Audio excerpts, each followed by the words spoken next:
live your life the way that you want to leave your life.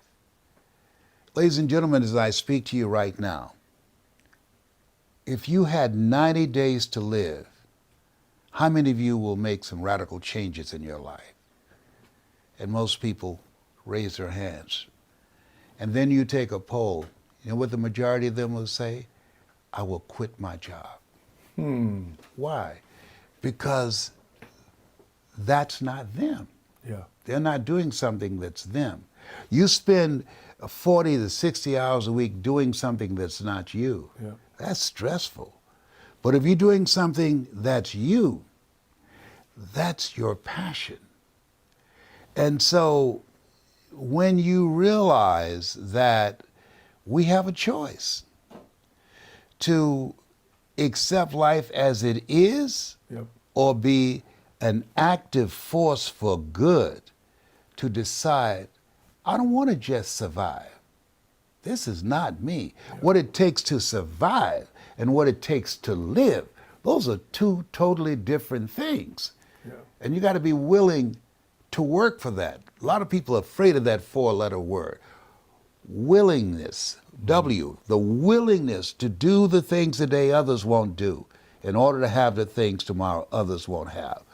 O, ownership of your life, taking full responsibility for where you are. George Bernard Shaw said that people that make it in his life, they look around for the circumstances they want, and if they can't find them, they create them. The R stands for willingness to reinvent yourself. To that in order for a man to gain his life, he must lose his life. So you've got to be willing to die to who you are now, to give birth to who you are to become. And the K stands for kindred spirits. You've got to come out from among people who don't have goals, who don't have dreams. People rub off on you. You earn within $2,000 to $3,000 of your closest friends. Academy Award winner Sidney Poitier said, when you go for a walk with someone, something happens without being spoken. Either you adjust to their pace or they adjust to your pace. Whose pace have you adjusted to? Wow. And so if people are willing to do the work, whosoever will, let him come. A person convinced against their will is of the same opinion still. Boom. A lot of them aren't as talented as you are. A lot of them aren't as talented. And when we're thinking about, I'm not going to say they're not talented. okay, They didn't just exercise the gift. exercise that gift. We're I love it. always blessed with talents. Every last one of you have a talent, but it's on you to develop and exercise and go get it. That's on you. That's not on mama, that's not on daddy, that's not on the friend, that's not on the homie, that's on you to go get it. So all of you got something inside of you that is just screaming to get out. And it's about time that you bring it out. That's it, that's it. So Coach, there's a lot of human specimens out there that are athletes. I'm thinking about MJ, I'm thinking about Bo Jackson. We interviewed him last year at the Awesome. AT&T Stadium. Usain Bolt, human specimen, physical specimen. LeBron James, specimen. You're a specimen. So when we're looking at talent, when does talent stop until work ethic takes over to get to the next level of domination? Well, I like work ethic and I like talent, but I also love character. Character is going to keep you where you want to go longer than you really need to stay. Work ethic is unbelievable. Talent is as well. But sooner or later, it's something that's inside of you just has to want it. You have to need it. You got to go at it like it's that next breath that you got to take, that nobody can stop you. And the closer you get to it, you're going to have naysayers, you're going to have doubters, you're going to have people that's close to you, that even in the crib with your laying beside of you that don't believe in you. I know I stepped on somebody's toes right there, but it's okay. That's what I came here to do. But it's up to you to wipe the tears out your eyes and go get it. Because my motto when I was 7 years old is I believe. I got to Jackson State and I started saying I believe, and they thought it was something new. I've been believing for a long time and I'm not going to ever stop. Now it's about time for you to look to that person next to you and say, I believe. I believe. I mean, you got to feel it. You got to embed it. You got to embody it. Don't just say it with your neck all slanted. You got to put your neck upright and say, I believe. I mean, I believe. That's right. Without a shadow of a doubt, you got to believe. You got to want it. Because everything you want is going to be something in front of it that's going to keep you away from it. So you're going to have to fight. You're going to have to roll your sleeves up. You're going to have to put Vaseline on your face, ladies. Take your earrings off. Take your lace front off, baby. You're going to have to go get it. You're going to have to go get it. One of my favorite books is Man's Search for Meaning, Viktor Frankl. And he said he was in the Nazi German concentration camps. He said the Jews that survived the inexpressible cruelties of Nazism had some power greater than themselves that they believed in, or some movement that they bought into, or some family member that they were determined to see again. And what it boiled down to, he said, if you know the why for living, you can endure almost anyhow. If you got a reason that drives you. My reason was I had made a commitment. I was going to buy my mother a home. And nothing was going to turn me around. I was going to make that happen. That was not some wish. My brothers and sisters, they didn't share it. They thought I was crazy. But that became my reason for being. I faced a lot of rejections. And I just saw it as a part of the process, that you have to roll with the punches. Because I was in this place where Paul Robeson, who said, "Here I stand, for I can do no other." And I was determined that I was going to find a way through speaking to earn enough money that I'd be available to my mother to take care of her, who was suffering from breast cancer. I promised her when I was a kid, I said, "You'll never go into a nursing home." She used to work in nursing homes, and she always said she never wanted to go into a nursing home. I said, "I promise you, that will not be your destiny." And when my sister called me and said, "Leslie, are you sitting down?" I asked, "What's wrong with Mama?" I just got reelected to the Ohio legislature, and they had appointed me to the chairmanship of the Education Committee and the Human Resource Committee. And she said, "Mama has breast cancer." I said, "I'll be there tomorrow." She said, "But you just got elected." I said, "Listen to me. I enjoy politics, but I love Mama, and I promised her I'll be there." And she said, "Leslie, they have a lot of good nursing homes in Dade County." I said, "Please, don't touch her. I'll be there tomorrow." I caught a plane the next morning, and I'll never forget ringing the doorbell. And a friend of hers, named Miss Mildred, was there. And she came to the door and she said, "Oh my God, Mamie, Leslie's here." And I could hear my mother say, "I knew he would come. I knew he would come." Mildred, unpack those boxes. He's here. I knew he would come. You have to have something that drives you when others give up and surrender and throw in the towel. Something that can cause you to reach a place within yourself where you say, "I don't feel nowhere as tired. I'm going to get it done." That makes you unstoppable. I was there. I took care of her until she left here. Brought her home. Got to find something that pulls you into the future. There's a stand that you decide to take with your life. If there's one thing you can tell anybody on what to do with their money, what would it be?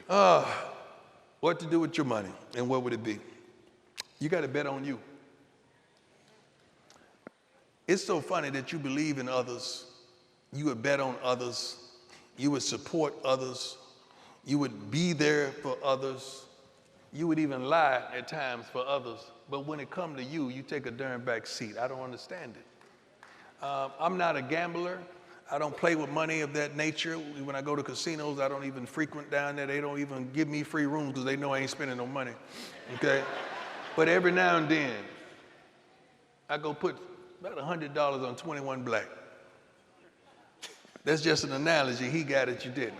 That just meaning, that was my numbers, ladies, in football. That just means I'm gonna bet on me. I said, but I really came from Fort Myers then. I said, I'm gonna bet on me. I'm gonna believe in me because I know what I got inside me. I'm gonna bet on me regardless of what you think. I'm gonna be there for me regardless if you there or not. I see me, I know what I'm capable of, I know my shortcomings, I know what I would do under pressure, I know what I won't do under pressure. I've introduced myself to me probably over 2 decades ago, and I know me. And I'd be darned if I'm not gonna bet on me. I don't know you like that. I don't know you under pressure. I love you. I love what you accomplished. I adore you. I love the way you dress. I love that gown you got on, baby. I love those pants and those jeans. I love the way you flowed your outfit. But I don't know you. But I do know me.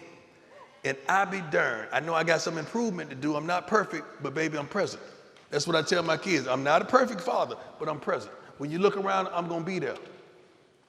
But I'm going to bet on me every darn time. And I promise you, I'm gonna stick to it no matter what, and I'm gonna win. So my advice to you is bet on yourself. If we look at the difference between what I do and what ministers do, ministers preach the gospel about Jesus. I preach the gospel that Jesus preached. They sell the messenger, I sell his message. Boom. When they demanded of the Jewish carpenter when the kingdom of God shall come, he said, he didn't talk about brick and mortar, some building, the kingdom of God cometh not by observation. They shall say is neither lo there, lo here, behold, the kingdom of God is within you. You can't have a kingdom without a king. Kings rule. You must master the king in you. Most of us have been programmed to fail. Most of us are being manipulated by the media, by our computers. Studies indicate that most people look at their phone over 400 times a day. They've given up control, the real estate of their mind, the kingdom within, to commercial advertising. They've been programmed to be fans, to be spectators, as opposed to being co-creators in how they're going to live their lives. You know, Abraham Lincoln said, the future belonged to those who created. We were born to create. And so this time where we are, this place where we are, people should not be focused on the television set and what's going on in the Ukraine, and my heart goes out to them and my prayers and my support for them. But they should be focused on what kind of person must I become that will help me to learn how to turn adversity to my advantage. Because life is going to always be challenging. Think it not strange that you're faced the fiery furnaces of this world. You will, not you might, you will have tribulations. It's a part of the process. And so our goal is to master your kingdom. That we have to go within, as we say, that you don't live life as it is, you live life as you are. And so if we train our children how to live their lives from the inside out as opposed to the outside in, we can reduce the dropout rate, the suicide rate, the unexplained violent behavior, people fighting over toilet paper. Yeah. in a grocery store or fighting over a parking spot, that's somebody that's not in their right mind. And so people are breaking down to a very large extent. But the people that will make it through this place where we are, there's an African proverb that says, if there's no enemy within, the enemy outside can do us no harm. Shakespeare said, the fault, dear Brutus, is not in our stars, but in ourselves, that we are underlings. If people take the time, a minimum of 2 to 3 times a day, to get still, to get quiet, to go within. Speak, Lord, thy servant heareth thee, and listen to the whispering of your soul. What am I supposed to do next? As opposed to listening to the world. Yeah. What you tune into, you turn into. So in this space, we have to focus on how to begin to elevate ourselves above the culture, above all the stuff that we see, and focus on whole a vision of what we want to manifest. My favorite book says, I'll give you all your eyes can see. Don't mess with me. Don't mess with me. Mess with you might run over here, but you'll limp back. Don't mess with me.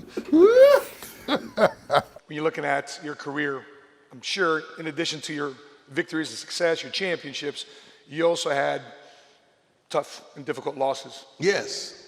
What is the loss that comes out to you right now? It's probably one of your toughest losses in your career, whether baseball or football. My money in divorce court twice. Okay. That's probably my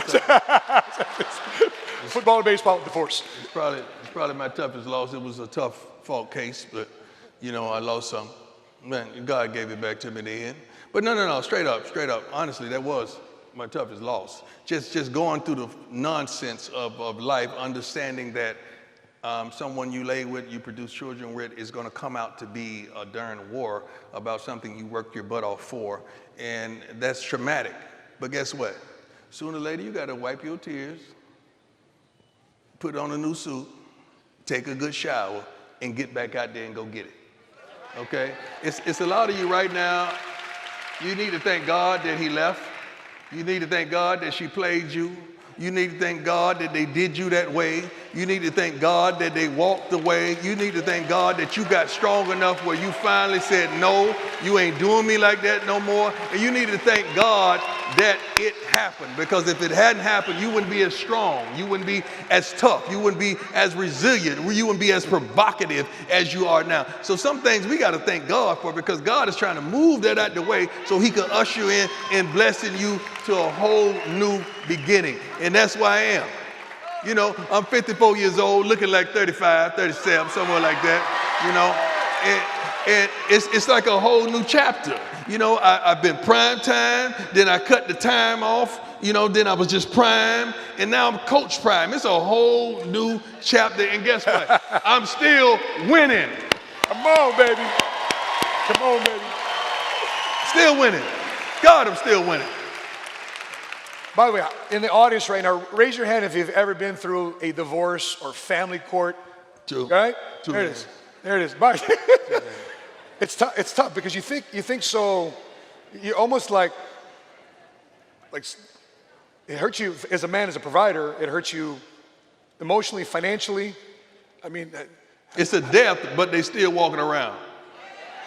That's really what it is. It's like losing somebody, but they still walking around. You can see it. Dang, I see you died real good. Yeah, you see that. Forgot about that. We have to continue to educate people on the reality that you can make a difference. Politics is a part of it, but it's not the absolute. That we have to be actively engaged in being current in terms of our knowledge and skills, because whoever's in the White House, it doesn't matter if you don't have the skill set and the mindset to turn adversity to your advantage, or to find a way to get your piece of the pie. That's the name of the game. Yeah. That there's a big pie out here and everybody wants a piece of it, but everybody's not going to get a piece of it, because the road to life is straight and narrow. And few there be that find it, because few there be that are willing to do the inner work. Few there be that are willing to upgrade their skills and their knowledge. Few there be that will face rejections and no's day in and day out and decide it's not over until I win. That most people, they allow themselves to be broken. They will surrender. But you have got to have the kind of mindset, no matter how bad it is or how bad it gets, I'm going to make it. You're not going to stop me. I have a goal, I have a dream, and my stopping or giving up because of the failures, because of the rejections, that's a non-negotiable no. I'm coming at you from another angle, and I'm not going to stop till I get through. We all have that in us. We don't know how strong we are until we have to be strong. Yeah. And so we are not taught in school resiliency. We're not taught how to handle rejection. That's why so many kids are committing suicide, being bullied, because they have a limited, weak sense of self. Dr. Martin Seligman, who wrote the book called Psycho-Cybernetics, who discovered self-image, that we need to have a curriculum that builds a person's sense of identity. Once your life has a sense of identity, that gives your life a sense of purpose. And once your life has a sense of purpose, that gives your life a sense of direction. And so Nietzsche said, if you know the why for living, you can endure almost anyhow. When you know why you're here and what you're supposed to do with your life because of that time that you've taken to ask yourself some questions of why am I here? What's the meaning of my life? Mark Twain said, the two most important days in your life, the day that you're born and the day that you realize why you're born. Most of us don't take the time to get quiet and get still. Most people die at age 25 and don't get buried until they're 65. Most people don't put their minds around the reality that life is God's gift to us, and how we live our lives is our gift to God. We pulled up this YouTube video, your top 50 plays. We won't go through the whole thing, but let's take a look at some of your top plays. All right, here we go. Can we stop it? I want to stop it. I don't want you to clap because I'm going to say something that you're not going to believe. Those aren't my top plays. Let me tell you why. Because see, my top plays happened at practice when no one was looking. My top plays happened in Fort Myers, Florida, when none of you knew anything about me. My top plays happened when there was no camera there. See, those are the plays you just caught on camera. Those weren't my top plays because I practiced like I played, so when I played, it would be practice. Yeah, you were supposed to clap right there because that was straight. Amen to that. Yeah. Come on, get up to practice plays. So there's somebody out there right now, the light ain't on you, but keep making plays. Nobody's talking about you, but keep making plays. That's right. I know your sales numbers aren't where your friend is, but keep making plays. I know nobody's talking about you, and you're not on the leaderboard right now, but baby, keep making plays.